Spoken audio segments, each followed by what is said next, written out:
SIT ಅಸಲಿ ತನಿಖೆ ಈಗ ಶುರು. ಸತ್ಯ ಹುದುಗಿರೋ ನಿಗೂಢ ನೆಲವನ್ನ ತೋರಿಸಿರೋ ಅನಾಮಿಕ ಪೊಲೀಸರಿಗೆ ಹೇಳಿದ್ದೇನು? ಅನಾಮಿಕ ಸೂಚಿಸಿರೋ ನೆಲದಲ್ಲಿ ಯಾವಾಗ ನಡೆಯುತ್ತೆ ಉತ್ಖನನ ಕಾರ್ಯ? ಈಗ ಸದ್ಯಕ್ಕೆ ಹೇಗಿದೆ ಅಲ್ಲಿನ ಪರಿಸ್ಥಿತಿ? ಇಲ್ಲಿದೆ ಒಂದು ರಿಪೋರ್ಟ್.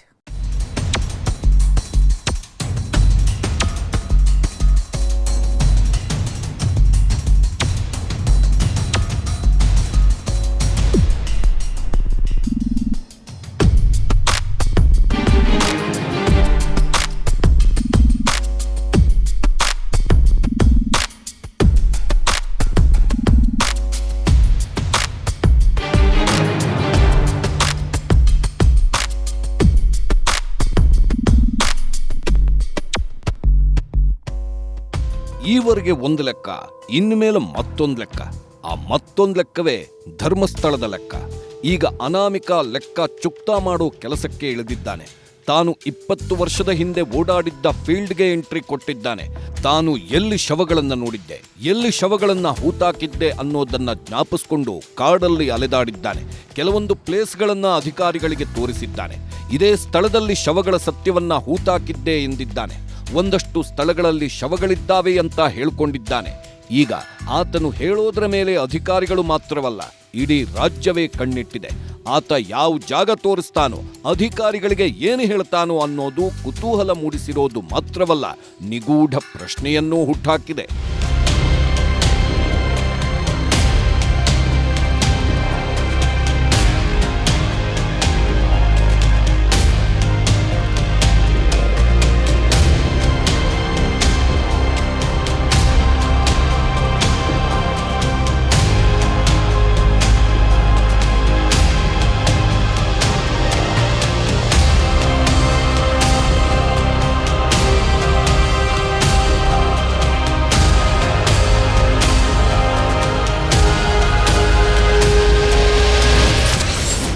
ಎಸ್ಐಟಿ ಜೊತೆಗೆ ಫೀಲ್ಡ್ ಅಲ್ಲಿ ಅನಾಮಿಕ, ಸಮಾಧಿ ಸತ್ಯ ರಿವೀಲ್ಗೆ ಕೌಂಟ್ ಡೌನ್.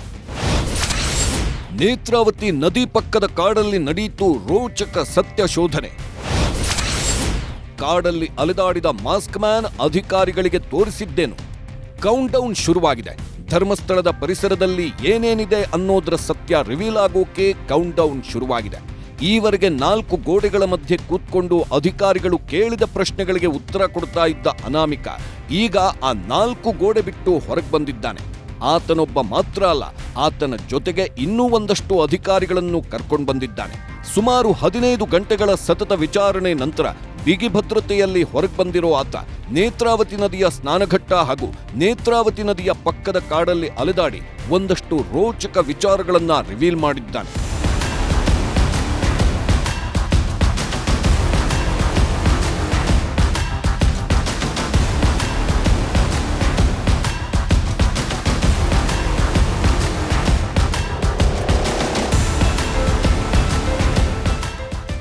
ಧರ್ಮಸ್ಥಳದ ಕೇಸಲ್ಲಿ ಏನಾಗಬೇಕಿತ್ತೋ ಅದೇ ಆಗ್ತಿದೆ. ಶವಗಳನ್ನ ಹೂತಿದ್ದೇನೆ ಎಂದಿದ್ದ ವ್ಯಕ್ತಿ ಎಲ್ಲಿ ಹೂತಿದ್ದೇನೆ ಅನ್ನೋದನ್ನ ಯಾರಿಗೂ ಹೇಳಿರಲಿಲ್ಲ. ಅವನು ತಂದಿದ್ದ ತಲೆಬುರುಡೆ ಎಲ್ಲಿಂದ ತಂದಿದ್ದು ಅನ್ನೋದು ಯಾರಿಗೂ ಗೊತ್ತಿರಲಿಲ್ಲ. ಆ ಅನಾಮಿಕ ವ್ಯಕ್ತಿ ಸುಳ್ಳು ಹೇಳ್ತಾ ಇರಬಹುದು, ಆ ಬುರುಡೆಯನ್ನ ಎಲ್ಲಿಂದಲೋ ತಂದಿರಬಹುದು. ಅವನು ಹೇಳಿದ ಜಾಗದಲ್ಲಿ ಅಗೆದರೆ ಮಾತ್ರ ಸತ್ಯ ಹೊರಬರುತ್ತೆ ಅಂತ ಎಲ್ಲರೂ ಹೇಳಿದ್ರು. ಅದರಂತೆ ಈಗ ಅನಾಮಿಕ ವ್ಯಕ್ತಿ ಶವಗಳನ್ನ ಹೂತಿದ್ದ ಜಾಗವನ್ನ ಎಸ್ಐಟಿ ಅಧಿಕಾರಿಗಳಿಗೆ ತೋರಿಸಿದ್ದಾನೆ. ಇದೇ ಜಾಗದಲ್ಲಿ ಅಗದ್ರೆ ಸಮಾಧಿ ಸತ್ಯ ಹೊರಗೆ ಬರಬಹುದು ಅಂತ ಹೇಳ್ಕೊಂಡಿದ್ದಾನೆ.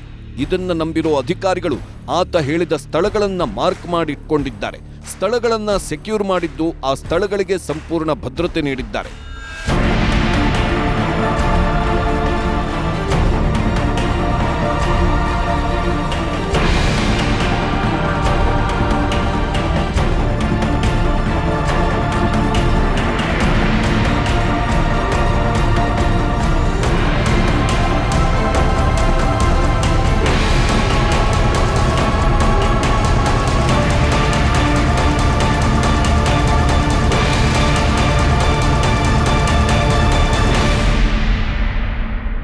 ದಟ್ಟ ಕಾಡು, ಅದರ ನಡುವೆ ಹರಿತಾ ಇರೋ ನದಿ, ಅದರ ಸುತ್ತಮುತ್ತಲೂ ಗಿಡಗಂಟಿಗಳು, ದೂರಲು ಆಗದಂತಹ ಪೊದೆಗಳು, ಅಂತಹ ಒಂದು ಜಾಗವನ್ನ ದೂರುದಾರ ತೋರಿಸಿದ್ದಾನೆ.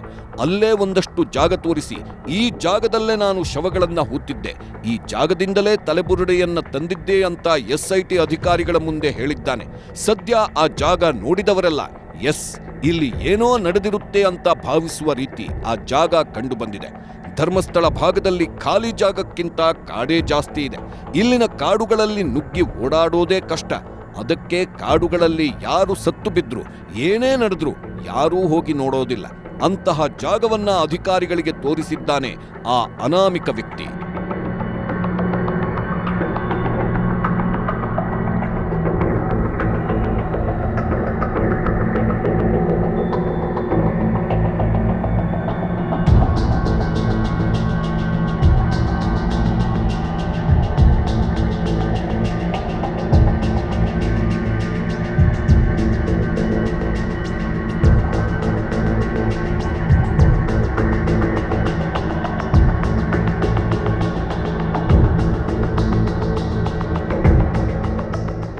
ಧರ್ಮಸ್ಥಳದಲ್ಲಿ ಏನ್ ನಡೆಯುತ್ತಿದೆ ಅನ್ನೋದು ಎಲ್ಲರಿಗೂ ಗೊತ್ತಿರೋ ವಿಚಾರ. ಸೋಮವಾರವೇ ಸ್ಥಳ ಮಹಜರು ಮಾಡಬೇಕು ಅಂತ ಈ ಮೊದಲೇ ಡಿಸೈಡ್ ಮಾಡಲಾಗಿತ್ತು. ಅನಾಮಿಕನ ವಿಚಾರಣೆ ಕೂಡ ಪೂರ್ಣಗೊಂಡಿತ್ತು. ಆದ್ರಿಂದಾಗಿ ಸ್ಥಳ ಮಹಜರು ಕಾರ್ಯವನ್ನ ಸೋಮವಾರಕ್ಕೆ ಫಿಕ್ಸ್ ಮಾಡಲಾಗಿತ್ತು.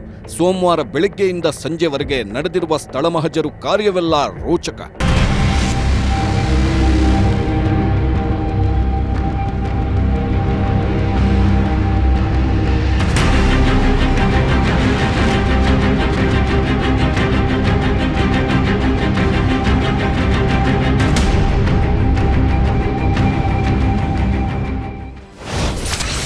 ಸೋಮವಾರ ಮಧ್ಯಾಹ್ನ 12:30 ಬೆಳ್ತಂಗಡಿ ಟು ಧರ್ಮಸ್ಥಳಕ್ಕೆ ಪ್ರಯಾಣ.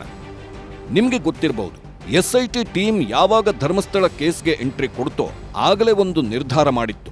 ಧರ್ಮಸ್ಥಳ ಅಥವಾ ಸುತ್ತಮುತ್ತಲಿನ ಜಾಗದಲ್ಲಿ ತಾತ್ಕಾಲಿಕವಾಗಿ ಕಚೇರಿ ತೆರೆಯಬೇಕು ಅಂತ ನಿರ್ಧಾರ ಮಾಡಿತ್ತು. ಆ ನಿರ್ಧಾರದಂತೆ ಬೆಳ್ತಂಗಡಿಯಲ್ಲಿ ಒಂದು ಕಚೇರಿಯನ್ನು ಕೂಡ ಸೆಟಪ್ ಮಾಡಿತ್ತು. ಅದೇ ಕಚೇರಿಯಲ್ಲೇ ಅನಾಮಿಕನ ವಿಚಾರಣೆ ನಡೀತಾ ಇತ್ತು. ಅಲ್ಲಿಂದಲೇ ಅನಾಮಿಕನನ್ನ ಅಜ್ಞಾತ ಸ್ಥಳಕ್ಕೆ ಕಳಿಸಿಕೊಡಲಾಗ್ತಿತ್ತು. ಶನಿವಾರ ಮತ್ತು ಭಾನುವಾರ ಸುಮಾರು 15 ಗಂಟೆಗಳ ಕಾಲ ಅನಾಮಿಕನ ವಿಚಾರಣೆ ನಡೆಸಿದ್ದು ಇದೇ ಸ್ಥಳದಲ್ಲೇ. ಸೋಮವಾರ ಸ್ಥಳ ಮಹಜರು ಕಾರ್ಯ ನಡೆಯುತ್ತೆ ಅಂತ SIT ಫಿಕ್ಸ್ ಮಾಡಿಕೊಂಡ ಮೇಲೆ ಅನಾಮಿಕನನ್ನ ಬೆಳ್ತಂಗಡಿಯಿಂದ ಧರ್ಮಸ್ಥಳಕ್ಕೆ ಕರ್ಕೊಂಡು ಬರಲಾಗಿತ್ತು. ಸೋಮವಾರ ಮಧ್ಯಾಹ್ನ ಸುಮಾರು 12:30ಕ್ಕೆ SIT ಅನಾಮಿಕನನ್ನ ಕರ್ಕೊಂಡು ಬೆಳ್ತಂಗಡಿಯನ್ನ ಬಿಟ್ಟಿದ್ದು ಸುಮಾರು 1 ಗಂಟೆಗೆ ಧರ್ಮಸ್ಥಳವನ್ನ ರೀಚ್ ಆಗಿತ್ತು.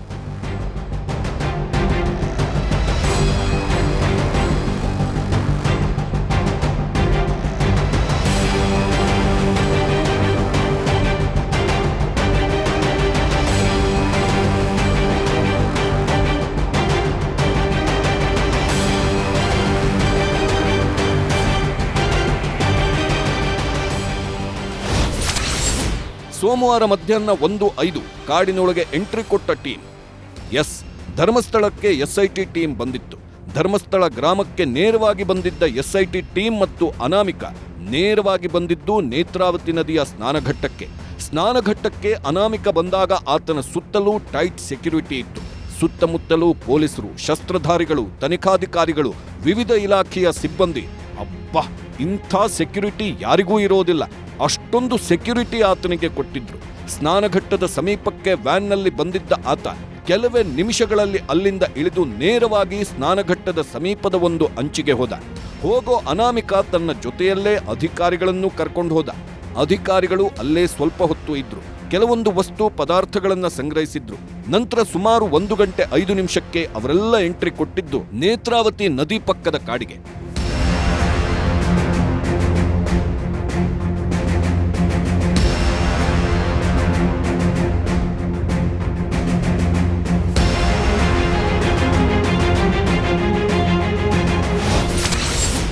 ಮಧ್ಯಾಹ್ನ 2:45 ಕಾಡಲ್ಲಿ ಸ್ಥಳ ಮಹಜರು.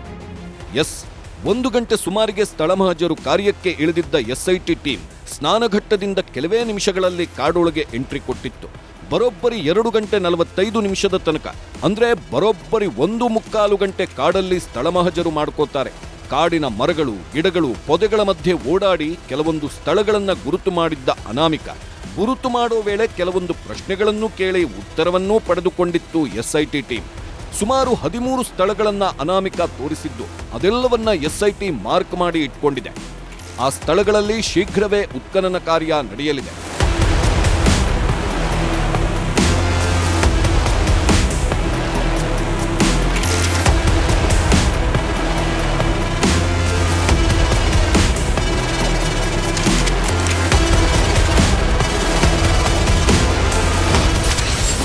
ಸೋಮವಾರ ಮಧ್ಯಾಹ್ನ 3 ಗಂಟೆ ಕಾಡಿನಿಂದ ಹೊರಗೆ ಬಂದ ಎಸ್ಐಟಿ. ಮಧ್ಯಾಹ್ನ 1 ಗಂಟೆಗೆ ಮಹಜರು ಕಾರ್ಯ ಶುರು ಮಾಡಿಕೊಂಡಿದ್ದ ಎಸ್ಐಟಿ ಕಾರ್ಯ ಮುಗಿಸಿದ್ದು 2:45ಕ್ಕೆ. ಸಿಕ್ಕಲ್ಲಿ ಅಲೆದಾಡಿ ಅನಾಮಿಕ ಹೇಳಿದ ಸ್ಥಳಗಳನ್ನೆಲ್ಲ ಹುಡುಕಾಡಿ ಎಸ್ಐಟಿ ಕಾಡಿನಿಂದ ಹೊರಗೆ ಬಂದಿದ್ದು ಮಧ್ಯಾಹ್ನ 3 ಗಂಟೆಗೆ. ಅಲ್ಲಿಯವರೆಗೆ ಕೆಲವೊಂದು ಮಾಹಿತಿ ಸಂಗ್ರಹ ಮಾಡಿತ್ತು ಎಸ್ಐಟಿ. ಅನಾಮಿಕ ತೋರಿಸಿದ ಪ್ರದೇಶಗಳಿಗೂ ಅನಾಮಿಕ ಹೇಳಿದ ಹೇಳಿಕೆಗಳೂ ಹೋಲಿಸೋ ಕಾರ್ಯವನ್ನ ಮಾಡಲಾಗಿತ್ತು. ಅನಾಮಿಕ ಹೇಳಿದ್ದಕ್ಕೂ ಆತ ತೋರಿಸಿದ್ದಕ್ಕೂ ಸಾಮ್ಯತೆ ಇದೆ ಅನ್ನೋದು ಗೊತ್ತಾದ ಮೇಲೆ ಮಾತ್ರ ಕಾಡಿನಿಂದ ವಾಪಸ್ ಬಂದಿದ್ರು ಎಸ್ಐಟಿ ಅಧಿಕಾರಿಗಳು. ಅಂದಹಾಗೆ ಅವರೆಲ್ಲ ಕಾಡಿನಿಂದ ವಾಪಸ್ ಬಂದಿದ್ದು ಮಧ್ಯಾಹ್ನ ಲಂಚ್ ಮಾಡೋದಕ್ಕೆ.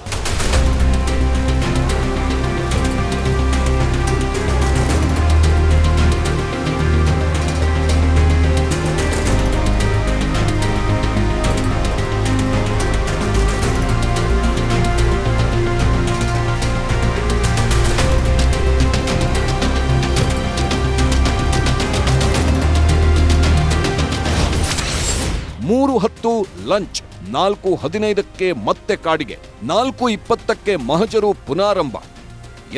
ಕಾಡಿನಿಂದ ಹೊರಗೆ ಬಂದಿದ್ದ ಎಸ್ಐಟಿ ಟೀಮ್ ಧರ್ಮಸ್ಥಳಕ್ಕೆ ಆಗಮಿಸಿತ್ತು. ಧರ್ಮಸ್ಥಳ ಪೊಲೀಸ್ ಠಾಣೆಯಲ್ಲಿ ಮಧ್ಯಾಹ್ನದ ಊಟ ಸೇವನೆ ಮಾಡಿದ್ರು.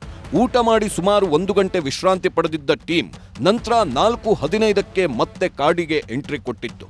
ಮತ್ತದೇ ಸ್ಥಳ ಮಹಜರು ಕಾರ್ಯವನ್ನ ಆರಂಭಿಸಿದ್ದರು.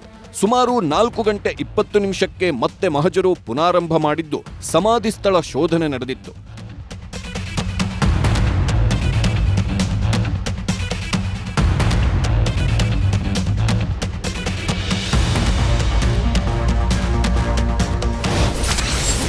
ಅನಾಮಿಕನಿಂದ ಮತ್ತಷ್ಟು ಸಮಾಧಿ ಸ್ಥಳಗಳ ಶೋಧನೆ. ಮತ್ತೆ ಸ್ಥಳ ಮಹಜರು ಆರಂಭಿಸಿದ್ದ ಎಸ್ಐಟಿ ಅನಾಮಿಕ ಹೇಳಿದ್ದ ಒಂದಷ್ಟು ಸ್ಥಳಗಳನ್ನ ಮತ್ತೆ ಗುರುತು ಮಾಡಿದೆ. ಕಾಡಲ್ಲಿ ಅಲೆದಾಡಿರೋ ಮಾಸ್ಕ್ ಮ್ಯಾನ್ ತನಗೆ ಗೊತ್ತಿರೋ ಎಲ್ಲಾ ಮಾಹಿತಿ ನೀಡಿದ್ದಾನೆ. ತಾನು ಹೆಣಗಳನ್ನ ಹೂಳೋದಕ್ಕೂ ಮೊದಲು ಆ ಹೆಣಗಳು ಎಲ್ಲಿದ್ವು, ಆ ಹೆಣಗಳನ್ನ ಆ ಅನಾಮಿಕ ಸಾಗಿಸಿದ್ದ ಹೇಗೆ, ಎಲ್ಲಿಂದ ಎಲ್ಲಿಗೆ ಹೆಣಗಳನ್ನ ಸಾಗಿಸಿದ್ದ, ಎಲ್ಲಿ ಸಮಾಧಿ ಮಾಡಿದ್ದ ಅನ್ನೋದೆಲ್ಲವನ್ನ ರಿವೀಲ್ ಮಾಡಿದ್ದಾನೆ. ಆಯಾ ಸ್ಥಳಗಳಲ್ಲಿ ಹೇಗೆ ಶವಗಳನ್ನ ಹೂತಿದ್ದ ಅನ್ನೋದನ್ನು ಇದೇ ವೇಳೆ ಬಾಯ್ಬಿಟ್ಟಿದ್ದಾನೆ. 13 ಜಾಗವನ್ನ ಅನಾಮಿಕ ವ್ಯಕ್ತಿ ಗುರುತು ಮಾಡಿದ್ದು ಆ ಜಾಗಗಳಲ್ಲಿ ಶೀಘ್ರದಲ್ಲೇ ಉತ್ಖನನ ಕಾರ್ಯ ನಡೀಬಹುದು. ಆ ನೆಲದಿಂದ ಶವಗಳ ಸತ್ಯ ಹೊರಬರಬಹುದು ಅಂತ ಊಹಿಸಲಾಗುತ್ತಿದೆ. ಆ ನೆಲದಲ್ಲಿ ಏನಿರುತ್ತೆ ಅನ್ನೋದರ ಮೇಲೆ ಧರ್ಮಸ್ಥಳ ಕೇಸ್ಗೆ ಟ್ವಿಸ್ಟ್ ಸಿಗಲಿದೆ. ಎಸ್ಐಟಿ ಈಗಾಗಲೇ ಹಲವು ಪ್ರದೇಶಗಳನ್ನು ಗುರುತು ಮಾಡಿದೆ. ನೇತ್ರಾವತಿಯ ನದಿಯ ತಟದಲ್ಲಿರುವಂಥ ಕಾಡು ಮತ್ತು ಅಜಿಕಿರಿ ಎಂಬಲ್ಲಿ ಸಂಪರ್ಕ ಮಾಡುವಂಥ ರಸ್ತೆ, ಈ ಎಲ್ಲ ಭಾಗದಲ್ಲಿ ಅನಾಮಿಕ ವ್ಯಕ್ತಿ ಹೇಳಿದಂಥ ಗುರುತನ್ನು ಈಗ ನೋಟ್ ಮಾಡಿಕೊಂಡಿರುವಂಥದ್ದು. ನಾಳೆ ಉತ್ಖನನ ಕಾರ್ಯ ನಡೆಯುತ್ತೆ ಅಂತ ಹೇಳಲಾಗ್ತಾ ಇದೆ. ಅಲ್ಲಿ ತನಕ ಟೈಟ್ ಪ್ರೊಟೆಕ್ಷನನ್ನು ಆ ಭಾಗಕ್ಕೆ ಕೊಡಲಾಗಿರುವಂಥದ್ದು ನೀವು ದೃಶ್ಯಗಳಲ್ಲಿ ಗಮನಿಸ್ತಾ ಇದ್ದೀರಿ. ANF ಸಿಬ್ಬಂದಿ ಶಸ್ತ್ರ ಸಹಿತವಾಗಿ ಆ ಪ್ರದೇಶಗಳಿಗೆ ಈಗ ಭದ್ರತೆಯನ್ನು ಕೊಡ್ತಾ ಇದ್ದಾರೆ. ಯಾಕೆಂದರೆ ಸಾಕಷ್ಟು ಕ್ರೂಷಿಯಲ್ ಆಗಿರುವಂಥ ಈ ಪ್ರಕರಣ ಮತ್ತು ಸೂಕ್ಷ್ಮತೆಯನ್ನು ಒಳಗೊಂಡಂಥ ಪ್ರಕರಣ. ಹಾಗಾಗಿ ಎಲ್ಲೂ ಕೂಡ ತನಿಖೆ ಆ್ಯಂಗಲಲ್ಲಿ ಲೋಪದೋಷ ಬರಬಾರ್ದು ನಿಟ್ಟಿನಲ್ಲಿ ಇವತ್ತು ರಾತ್ರಿಯಿಡೀ ಪಹರೆಯನ್ನು ಕಾಯಲಾಗತ್ತೆ. ANF ಸಿಬ್ಬಂದಿ ನಾಳೆ ಅಂದರೆ ಉತ್ಖನನ ಕಾರ್ಯ ಆಗುವ ತನಕ ಈ ರೀತಿಯ ಪಹರೆಯನ್ನು ಕಾಯ್ತಾರೆ. ವಿತ್ ರೈಫಲ್ಸ್ ಮತ್ತು ವಾಕಿ ಟಾಕಿ ಕೂಡ ಜೊತೆಗಿರುವಂಥದ್ದು. ಯಾವುದೇ ರೀತಿಯಾಗಿ ಮತ್ತೆ ಬಂದು ಇಲ್ಲಿ ಶೋಧ ಆಗಿರ್ಬೋದು ಮತ್ತು ಕುತೂಹಲಿಗರು ಬಂದು ಇಲ್ಲಿ ಸಾಕ್ಷ್ಯವನ್ನು ನಾಶ ಮಾಡುವಂಥ ಕೆಲಸಗಳನ್ನು ಮಾಡಬಾರ್ದು ಎನ್ನುವ ನಿಟ್ಟಿನಲ್ಲಿ ANF ಈಗ ಸಕಲ ಸಿದ್ಧತೆಗಳನ್ನು ಮಾಡಿಕೊಂಡಿದೆ. ಇದು ಕಾಣ್ತಾ ಇದ್ದೀರಿ ಸಂಖ್ಯೆ 13 ಧರ್ಮಸ್ಥಳದ ನೇತ್ರಾವತಿ ಸ್ಥಾನಘಟ್ಟದಿಂದ ಅಜಿಕಿರಿಗೆ ಎಂಬಲ್ಲಿಗೆ ಸಂಪರ್ಕ ಮಾಡುವಂಥ ರಸ್ತೆ. ಇದು 13ನೇ ನಂಬರ್ ಕಾಣ್ತಾ ಇದೆ. ಮತ್ತೆ 12ನ್ನು ನೇತ್ರಾವತಿ ದಡಿಯ ತಟದ ಪಕ್ಕದಲ್ಲಿರುವಂಥ ಬಂಗ್ಲಗುಡ್ಡ ಎಂಬಲ್ಲಿ ಮಾಡಲಾಗಿರುವಂಥದ್ದು. ನದಿಯ ಪಕ್ಕದಲ್ಲೇ ಸುಮಾರು 8 ಸ್ಥಳಗಳನ್ನು ಗುರುತು ಮಾಡಲಾಗಿದೆ. ಆನಂತರವಾಗಿ ಆ ಸೇತುವೆಯಿಂದ ಸ್ಥಾನಘಟ್ಟ ತನಕ ಹೆದ್ದಾರಿ ಬರುತ್ತೆ. ಆ ಹೆದ್ದಾರಿಯ ಪಕ್ಕದಲ್ಲೇ ಮತ್ತೆ 4 ಸ್ಥಳಗಳನ್ನು ಗುರುತು ಮಾಡಲಾಗಿದೆ. ಇದು 13ನೇ ನಂಬರ್ ಅಜಿಕಿರಿ ಎಂಬಲ್ಲಿ ಸಂಪರ್ಕ ಮಾಡುವಂಥ ರಸ್ತೆ. ನೀವು ದೃಶ್ಯಗಳಲ್ಲಿ ಗಮನಿಸ್ತಾ ಇದ್ದೀರಿ. ANF ಸಿಬ್ಬಂದಿ ಶಸ್ತ್ರ ಸಹಿತವಾಗಿ ಇವತ್ತು ರಾತ್ರಿ ಇಡೀ ಪಹರೆಯನ್ನು ಕಾಯ್ತಾರೆ. ಮುಂದಿನ ಆದೇಶದ ತನಕ ಎಲ್ಲೂ ಕೂಡ ಈ ಸಾಕ್ಷ್ಯ ನಾಶವನ್ನು ಮಾಡುವಂಥದ್ದು ಅಥವಾ ಬೇರೆ ಬೇರೆ ಪ್ರಕ್ರಿಯೆಗಳು ಆತ ಐಡೆಂಟಿಫೈ ಮಾಡಿದಂಥ ಜಾಗದಲ್ಲಿ ಆಗಬಾರ್ದು ಎನ್ನುವ ನಿಟ್ಟಿನಲ್ಲಿ ಈಗ SITಯ ಸೂಚನೆ ಮೇರೆಗೆ ANF ಭದ್ರತೆಯನ್ನು ಮಾಡ್ತಾ ಇದೆ. ನಾಳೆ ಉತ್ಖನನ ಕಾರ್ಯ ಆಗತ್ತೆ, ಅಲ್ಲಿ ತನಕ ಇದೇ ಭದ್ರತೆ ಧರ್ಮಸ್ಥಳದ ಈ ಭಾಗದಲ್ಲಿ ಆಗುತ್ತೆ. ಒಂದಷ್ಟು ಸ್ಥಳಗಳನ್ನ ಸದ್ಯಕ್ಕೆ ಗುರುತಿಸಲಾಗಿದೆ. ಅನಾಮಿಕನಿಗೆ ಬಿಗಿ ಭದ್ರತೆ ನೀಡಿ ಮಹಜರು ಕಾರ್ಯ ನಡೆಸಲಾಗಿತ್ತು. ಅನಾಮಿಕನ ಹೆಜ್ಜೆ ಹೆಜ್ಜೆಗೂ ಜಾಗೃತೆ ವಹಿಸಲಾಗಿತ್ತು. 20ಕ್ಕೂ ಹೆಚ್ಚು ಸಿಬ್ಬಂದಿಯನ್ನ ಸೆಕ್ಯುರಿಟಿ ಕೆಲಸಕ್ಕೆ ನಿಯೋಜನೆ ಮಾಡಲಾಗಿತ್ತು. ಪೊಲೀಸರು RAF ಗರುಡ ಪಡೆಯನ್ನು ಭದ್ರತೆಗೆ ಬಳಸಿಕೊಳ್ಳಲಾಗಿತ್ತು. ಬೇರೆ ಕಡೆಗಳಿಂದಲೂ ಭದ್ರತಾ ಸಿಬ್ಬಂದಿಯನ್ನ ಕರೆಸಿಕೊಳ್ಳಲಾಗಿತ್ತು. ಇದಷ್ಟೇ ಅಲ್ಲದೆ SIT ಅಧಿಕಾರಿಗಳ ಜೊತೆಗೆ ಯಾವುದೇ ಸಮಸ್ಯೆ ಆಗಬಾರದು ಅನ್ನೋ ಕಾರಣಕ್ಕೆ ಕಂದಾಯ ಇಲಾಖೆ ಸಿಬ್ಬಂದಿ, ಸರ್ವೆ ಇಲಾಖೆ, ಆಂತರಿಕ ಭದ್ರತಾ ವಿಭಾಗ, FSLನ ಸೋಕೋ ತಂಡ, ಅರಣ್ಯ ಇಲಾಖೆಯ ಅಧಿಕಾರಿಗಳು ಕೂಡ ಇದ್ದು ಸ್ಥಳ ಮಹಜರಿಗೆ ಸಾಥ್ ನೀಡಿದ್ದರು. ಇವರೆಲ್ಲರ ಶ್ರಮದಿಂದ ಮೊದಲ ದಿನದ ಸ್ಥಳ ಮಹಜರು ಯಶಸ್ವಿಯಾಗಿ ಮುಕ್ತಾಯವಾಗಿದ್ದು, ಈ ಸ್ಥಳ ಮಹಜರು ಇನ್ನೂ ಬಾಕಿ ಇದೆಯಾ ಇಲ್ವಾ, ಅನಾಮಿಕ ತೋರಿಸಿದ ಸ್ಥಳಗಳ ಉತ್ಖನನ ಯಾವಾಗ ಅನ್ನೋದು ನಿಗೂಢವಾಗಿದೆ.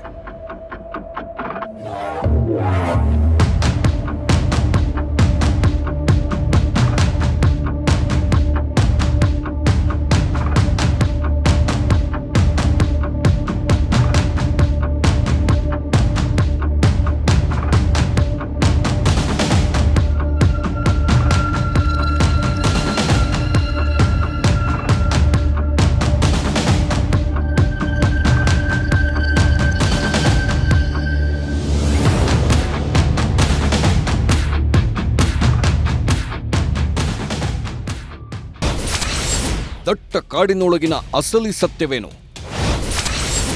ಸೆಕ್ಯೂರ್ ಆಗಿರೋ 13 ಸ್ಥಳಗಳ ಕಥೆ ಏನು?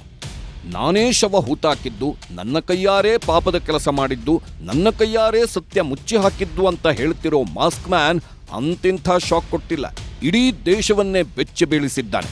ಯಾಕಂದ್ರೆ ಮಾಸ್ಕ್ ಮ್ಯಾನ್ ಧೈರ್ಯವಾಗಿ ನಡ್ಕೊಂಡು ಬಂದಿದ್ದು, ಜಾಗ ತೋರಿಸಿರೋದು ಕಾಡಿನ ಯಾವುದೋ ಮೂಲೆಯಲ್ಲ, ಸಮಾಧಿ ಭಾಗದಲ್ಲೂ ಅಲ್ಲ. ಬದಲಿಗೆ ಮಾಸ್ಕ್ ಮ್ಯಾನ್ ಕೈ ತೋರಿಸಿ ಇಷ್ಟಗಲ ಜಾಗದಲ್ಲಿ ಅಂತ ಹೇಳ್ತಿರೋದು ಧರ್ಮಸ್ಥಳದಲ್ಲಿ, ನೇತ್ರಾವತಿ ಸೇತುವೆ ಭಾಗದಲ್ಲಿ. ಪ್ರತಿದಿನ 1000 ಮಂದಿ ಭಕ್ತರು ಪುಣ್ಯ ಸ್ನಾನ ಮಾಡುತ್ತಿದ್ದ ನೇತ್ರಾವತಿಯ ಸ್ನಾನಘಟ್ಟದ ಸಮೀಪದಲ್ಲೇ ಇದೇ ಜಾಗ, ಇದೇ ಪ್ಲೇಸ್ನಲ್ಲಿ ಶವ ಹೂತಾಕಿರೋದು ಅಂತ ಮಾಸ್ಕ್ ಮ್ಯಾನ್ ತೋರಿಸ್ತಾ ಇದ್ದಂತೆ ದಕ್ಷಿಣ ಕನ್ನಡ ಭಾಗದ ಜನತೆ ದಂಗಾಗಿ ಹೋಗಿದ್ದಾರೆ. ಹೀಗೆ ಜಾಗ ತೋರಿಸಿದ ಮೇಲೆ, ಅಧಿಕಾರಿಗಳು ಎಲ್ಲವನ್ನೂ ಮಾರ್ಕ್ ಮಾಡಿದ ಮೇಲೆ, ಮಾಸ್ಕ್ ಮ್ಯಾನ್ ನೀಡಿರೋ ಹೇಳಿಕೆಗೂ ಜಾಗಕ್ಕೂ ಮ್ಯಾಚ್ ಆಗ್ತಿದೆಯಾ ಅಂತ ಪರಿಶೀಲನೆ ಮಾಡಿ ಹೊರಟು ಹೋಗಿದ್ದಾರೆ. ಅಂದ್ರೆ ಇಲ್ಲಿಗೆ ಆಟ ಮುಗೀತು ಅಂತಲ್ಲ. ಅಸಲಿ ತನಿಖೆ, ಅಸಲಿ ಸತ್ಯ ಶೋಧ ನಡೆಯೋದು ಇಲ್ಲಿಂದಲೇ ನೋಡಿ. ಅಸಲಿ ತನಿಖೆ ನಡೆಯೋದು, ಅಸಲಿ ಚಾಲೆಂಜ್ ಇಲ್ಲಿರೋದು ಇಲ್ಲಿಂದಲೇ. ಮಾಸ್ಕ್ ಮ್ಯಾನ್ ತೋರಿಸಿದ ಜಾಗದ ಮೇಲೆ ಖಾಕಿ ಕಣ್ಗಾವಲು. ಅದು 15ರಿಂದ 20 ವರ್ಷಗಳ ಹಿಂದಿನ ದಿನಗಳು. ಆಗ ಇದ್ದ ಜಾಗಕ್ಕೂ ಈಗ ಇರೋ ಜಾಗಕ್ಕೂ ವ್ಯತ್ಯಾಸ ಇದ್ದೇ ಇರುತ್ತೆ. ಮರಗಳು ಮತ್ತಷ್ಟು ದೊಡ್ಡದಾಗಿರುತ್ತೆ, ಗಿಡಗಳು ಮರಗಳಾಗಿರ್ತವೆ. ಇಷ್ಟೆಲ್ಲ ಬದಲಾವಣೆ ಆಗಿದ್ರೂ 20 ವರ್ಷಗಳ ಹಿಂದಿನ ದಿನಗಳನ್ನ ನೆನಪು ಮಾಡಿಕೊಂಡು, ಅವತ್ತಿನ ದಿನಗಳನ್ನ ರೀಕಾಲ್ ಮಾಡಿಕೊಂಡು SIT ಅಧಿಕಾರಿಗಳಿಗೆ ಈ ಮಾಸ್ಕ್ ಮ್ಯಾನ್ 13 ಜಾಗಗಳನ್ನ ತೋರಿಸಿದ್ದಾನೆ. ಇಷ್ಟೇ ಅಲ್ಲ, ಮಾಸ್ಕ್ ಮ್ಯಾನ್ಗೆ ಇದೇ ನೇತ್ರಾವತಿ ನದಿ ಮಾರ್ಕಿಂಗ್ ಪಾಯಿಂಟ್ ಆಗಿದ್ರೂ ಆಗಿರಬಹುದು, ಇದೇ ನದಿಯನ್ನ ತಲೆಯಲ್ಲಿಟ್ಕೊಂಡಿರಬಹುದು. ಹೀಗಾಗಿ ನೇತ್ರಾವತಿ ನದಿಯ ಸ್ನಾನಘಟ್ಟದ ಸಮೀಪದ ಕಾಡಿನಲ್ಲಿ ಜಾಗ ತೋರಿಸಿದ್ದಾನೆ. ಹೀಗೆ ಜಾಗ ತೋರಿಸಿದ್ದೇ ತಡ, ಅಧಿಕಾರಿಗಳು ಮಾಸ್ಕ್ ಮ್ಯಾನ್ ತೋರಿಸಿರೋ ಜಾಗ ಕಾಯೋದಕ್ಕೆ ಇಬ್ಬಿಬ್ಬರು ಭದ್ರತಾ ಸಿಬ್ಬಂದಿಯನ್ನ ನೇಮಕ ಮಾಡಿದೆ. ಒಟ್ಟು 30 ಮಂದಿ ಸಿಬ್ಬಂದಿಯನ್ನ ಸ್ಥಳದಲ್ಲಿ ಇರಿಸಲಾಗಿದೆ. ಯಾಕಂದ್ರೆ ಮಾರ್ಕ್ ಮಾಡಿರೋ ಸ್ಥಳದಲ್ಲಿ ಯಾರಾದ್ರೂ ಒಂದಡಿ ಗುಂಡಿ ತೋಡಿದ್ರೂ ದೊಡ್ಡ ಸಂಚಲನ ಉಂಟಾಗೋ ಸಾಧ್ಯತೆ ಇದೆ. ಕಾಡಿನಲ್ಲಿ ಶವಕ್ಕಾಗಿ ಶೋಧ ನಡೆಯುತ್ತಾ ಅನಾಮಿಕ ವ್ಯಕ್ತಿ ತೋರಿಸಿರೋ 13ನೇ ಸ್ಥಳದಲ್ಲಿ ನೋಡಿ, ಇಬ್ಬರು ಭದ್ರತಾ ಸಿಬ್ಬಂದಿ ಅದಾಗಲೇ ಗನ್ ಹಿಡ್ಕೊಂಡು ಕಾವಲು ಕಾಯ್ತಾ ಇದ್ದಾರೆ. ಇದೇ ಪ್ಲೇಸ್ನಲ್ಲಿ ಗುಂಡಿ ತೋಡಿ ಶೋಧ ಕಾರ್ಯ ನಡೆಯೋ ಸಾಧ್ಯತೆ ಇದೆ. ಇಷ್ಟೇ ಅಲ್ಲ, ಶವ ಹೂತಾಕಿದ್ದೇನೆ ಎಂದಿರುವ ಮಾಸ್ಕ್ ಮ್ಯಾನ್, ಆತನ ಹೇಳಿಕೆಯೇ ಇಡೀ ಕೇಸ್ಗೆ ಅಸ್ತ್ರವಾಗಿದ್ದು, ಈಗ ಮೂಳೆ, ಕೂದಲು, ಉಗುರುಗಳ ಸಂಗ್ರಹ ಮಾಡಿ FSL ಪ್ರಯೋಗಾಲಯಕ್ಕೆ ರವಾನೆ ಮಾಡೋ ಸಾಧ್ಯತೆ ಇದೆ. ಮೈಮೇಲಿನ ಒಡವೆಗಳು, ವಾಚ್, ಉಂಗುರ ಹಾಗೂ ಇನ್ನಿತರೆ ವಸ್ತುಗಳು ಸಿಗೋ ಸಾಧ್ಯತೆ ಇದ್ದು, ಎಲ್ಲವನ್ನೂ DNA ಟೆಸ್ಟ್ ಮಾಡಿ ಸಂಬಂಧಿಕರ ಗುರುತು ಪತ್ತೆ ಕಾರ್ಯ ಮಾಡಬಹುದು. ಶವ ಹೂಳುವಾಗಿನ ಸ್ಥಿತಿ ಬಗ್ಗೆಯೂ ಅನಾಮಿಕನಿಂದ ಮಾಹಿತಿ ಸಂಗ್ರಹ ಮಾಡೋ ಸಾಧ್ಯತೆ ಇದೆ. ಹೇಗಿರುತ್ತೆ ತನಿಖೆ? ಸವಾಲುಗಳು ಏನು? ಮಾಸ್ಕ್ ಮ್ಯಾನ್ ಎಷ್ಟು ಕಾನ್ಫಿಡೆಂಟ್ ಆಗಿದ್ದಾನೆ ಅಂದ್ರೆ, ದಟ್ಟ ಕಾಡಿನ ನಡುವೆಯೂ ನಾನೇ ಮೃತದೇಹವನ್ನ ಹೂತಾಕಿದ್ದಾನೆ, ಇದೇ ಜಾಗ ಅಂತ ಅಧಿಕಾರಿಗಳಿಗೂ ತೋರಿಸಿದ್ದಾನೆ. ಹೀಗೆ ಜಾಗ ತೋರಿಸಿದ ತಕ್ಷಣ ಗುಂಡಿ ತೋಡಿ ಶೋಧ ಮಾಡುವಂತಿಲ್ಲ. ಕೋರ್ಟ್ ಪರ್ಮಿಷನ್ ಬೇಕು, ತಹಶೀಲ್ದಾರ್ ಸ್ಪಾಟ್ನಲ್ಲಿ ಇರಬೇಕಾಗಿರುತ್ತೆ. ಹೀಗಾಗಿ ಅಧಿಕಾರಿಗಳು ಈಗ ಕೇವಲ ಮಣ್ಣಿನ ಸ್ಯಾಂಪಲ್ ಹಾಗೂ ಸ್ಥಳದಲ್ಲಿ ಸಿಕ್ಕ ಕೆಲ ವಸ್ತುಗಳನ್ನ ಕಲೆಕ್ಟ್ ಮಾಡಿಕೊಂಡಿದ್ದಾರೆ. ಈಗ ವಾಟ್ ನೆಕ್ಸ್ಟ್ ಅನ್ನೋದೇ ಇಂಟ್ರೆಸ್ಟಿಂಗ್. ಆ ಇಂಟ್ರೆಸ್ಟಿಂಗ್ ಮಾಹಿತಿ ಇಲ್ಲಿದೆ ನೋಡಿ. ಇದೇ ಜಾಗ ಅಂತ ತೋರಿಸೋ ಮಾಸ್ಕ್ ಮ್ಯಾನ್ಗೆ ಶವ ತಂದುಕೊಟ್ಟವರು, ಶವ ತಂದುಕೊಟ್ಟವರಿಗೆ ಎಲ್ಲಿ ಸಿಕ್ತು, ಯಾವ ಗಾಡಿಯಲ್ಲಿ ತಂದಿದ್ರು, ಜೊತೆಯಲ್ಲಿ ಯಾರು ಬಂದಿದ್ರು ಎಂಬ ಪ್ರಶ್ನೆಯನ್ನ ಅಧಿಕಾರಿಗಳು ಕೇಳಲಿದ್ದಾರೆ. ಅಲ್ಲದೆ ಅತ್ಯಾಚಾರ, ಕೊಲೆ ಮಾಡಿದವರು ಯಾರೆಂಬ ಬಗ್ಗೆಯೂ ತನಿಖೆ ನಡೆಯಲಿದೆ. ಬೆಳ್ತಂಗಡಿ ಸ್ಟೇಷನ್ಗೆ ತಂದಿರುವ ತಲೆಬುರುಡೆ ಬಗ್ಗೆ ಇನ್ನಷ್ಟು ಮಾಹಿತಿ ಕಲೆ ಹಾಕಲಿದ್ದಾರೆ. ಸಮಾಧಿ ಅಗೆದಾಗ ಸಿಗುವ ಎಲ್ಲಾ ಶವಗಳ ತನಿಖೆಗೆ ಪ್ರತ್ಯೇಕ ಇನ್ಸ್ಪೆಕ್ಟರ್ ನೇಮಕ ಮಾಡಲಾಗುತ್ತೆ. ಪ್ರತಿಯೊಂದು ಶವಗಳ ಹಿನ್ನೆಲೆ, ಪರೀಕ್ಷೆ, ಕಾರಣಗಳ ಹುಡುಕಾಟದ ಟಾಸ್ಕ್ ಅಧಿಕಾರಿಗಳಿಗೆ ಇದೆ. ಆದರೆ ಹೂತಿಟ್ಟ ಶವಗಳ ರಹಸ್ಯ ಹೊರಬರುವ ಸಾಧ್ಯತೆ 50:50 ಎಂಬ ಲೆಕ್ಕಾಚಾರ ಇದೆ. ಒಂದು ವೇಳೆ ಗುಂಡಿ ತೋಡಿದಾಗ ಏನಾದರೂ ಮೂಳೆಗಳು, ಬುರುಡೆಗಳು ಸಿಕ್ಕಿದ್ರೆ ಆ ಎಲ್ಲ ಮೂಳೆಗಳನ್ನ ಮಾನವನ ಆಕಾರದಲ್ಲಿ ಜೋಡಿಸಿ ಪರಿಶೀಲನೆ ಮಾಡಲಾಗುತ್ತದೆ. ತನಿಖಾಧಿಕಾರಿ, ತಹಶೀಲ್ದಾರ್ ಸಮ್ಮುಖದಲ್ಲಿ ವೈದ್ಯರಿಂದ ಪರೀಕ್ಷೆ ನಡೆಯಲಿದೆ. ಗಂಡು, ಹೆಣ್ಣು, ವಯಸ್ಸು, ಸಾವಿನ ಕಾರಣ ಹುಡುಕಲು DNA ಪರೀಕ್ಷೆ ಮಾಡಲಾಗುತ್ತೆ. ಈ ಎಲ್ಲ ತನಿಖೆ ನಡುವೆ ಕೆಲ ಸವಾಲುಗಳೂ ಇವೆ. ಅಸ್ಥಿಪಂಜರಗಳನ್ನು ಗುರುತಿಸುವುದು ಅಧಿಕಾರಿಗಳಿಗೆ ಮೊದಲ ಸವಾಲಾಗಿ ಬರುತ್ತೆ. ನಂತರ ಸಾವಿನ ಹಿಂದಿನ ಕಾರಣ ಹುಡುಕುವುದು ಕೂಡ ಚಾಲೆಂಜಿಂಗ್ ಆಗಿಯೇ ಇರುತ್ತೆ. ಜೊತೆಗೆ ಅತ್ಯಾಚಾರ ಸಾಕ್ಷ್ಯಗಳನ್ನು ಸಂಗ್ರಹಿಸುವುದು ಇನ್ನೂ ಕಷ್ಟ. ಅಲ್ಲದೆ ಒಬ್ಬನೇ ಶವ ಹೂತು ಹಾಕಿರುವ ಕುರುಹು ಹುಡುಕುವುದೂ ಕೂಡ ಕಷ್ಟ. ಯಾಕಂದ್ರೆ ಸಾರ್ವಜನಿಕ ಸ್ಥಳದ ಅಣತಿ ದೂರದಲ್ಲೇ ಕೃತ್ಯ ನಡೆದಿದೆ. ಸದ್ಯ ಸಿಕ್ಕಿರುವ ಎಲ್ಲವನ್ನ ಮಾರ್ಕ್ ಮಾಡಿ ತನಿಖೆ ನಡೆಸಲಿದೆ. ಹೀಗೆ 1 by 1 ಎಂಬಂತೆ ತನಿಖೆ ಮಾಡುತ್ತಾ ಹೋದ್ರೆ ಉಳಿದ ಕೇಸ್ಗಳ ಆರೋಪಿಗಳು ಪಲಾಯನ ಮಾಡುವ ಸಾಧ್ಯತೆಯೂ ಇದೆ. 13 ಪ್ಲೇಸ್ಗಳನ್ನು ತೋರಿಸಿ ಯಾವುದೇ ಭಯವಿಲ್ಲದೆ SIT ತನಿಖೆಗೆ ಸಹಕಾರ ಮಾಡ್ತಿರೋ ಮಾಸ್ಕ್ ಮ್ಯಾನ್ ಕೆಲಸ ಇಲ್ಲಿಗೆ ನಿಂತಿಲ್ಲ. ಪಿಕ್ಚರ್ ಇನ್ನೂ ಇದೆ, ಮತ್ತಷ್ಟು ತನಿಖೆ ಬಾಕಿ ಇದೆ. ಹೀಗಾಗಿ ಅನಾಮಿಕ ವ್ಯಕ್ತಿಯನ್ನ ನ್ಯಾಯಾಧೀಶರ ಮುಂದೆ ಹಾಜರುಪಡಿಸುವ ಸಾಧ್ಯತೆ ಇದೆ. ಇನ್ನಷ್ಟು ಮಾಹಿತಿಗಳ ಸಂಗ್ರಹಕ್ಕಾಗಿ ಮಾಸ್ಕ್ ಮ್ಯಾನ್ನನ್ನ ವಶಕ್ಕೆ ಪಡೆದರೂ ಪಡೆಯಬಹುದು. ಜೊತೆಗೆ ಅನಾಮಿಕನನ್ನ ಅಪ್ರೂವರ್ ಆಗಿ ಪರಿಗಣಿಸುವ ಸಾಧ್ಯತೆಗಳೂ ಇವೆ. ಮುಖ್ಯವಾಗಿ ಅಧಿಕಾರಿಗಳು ಹೆಲ್ಪ್ಲೈನ್ ಓಪನ್ ಮಾಡಿದ್ರೂ ಮಾಡಬಹುದು. ಯಾಕಂದ್ರೆ ಹೆಲ್ಪ್ಲೈನ್ ಮೂಲಕ ನಾಪತ್ತೆ ಪ್ರಕರಣಗಳನ್ನು ದಾಖಲಿಸೋಕೆ ಜನರಿಗೆ ಅವಕಾಶ ಕೊಡಬಹುದು. ಹೆಲ್ಪ್ಲೈನ್ ಮೂಲಕ ಶವಗಳ ಗುರುತು ಪತ್ತೆಗೂ ಸಹಾಯ ಆಗಬಹುದು.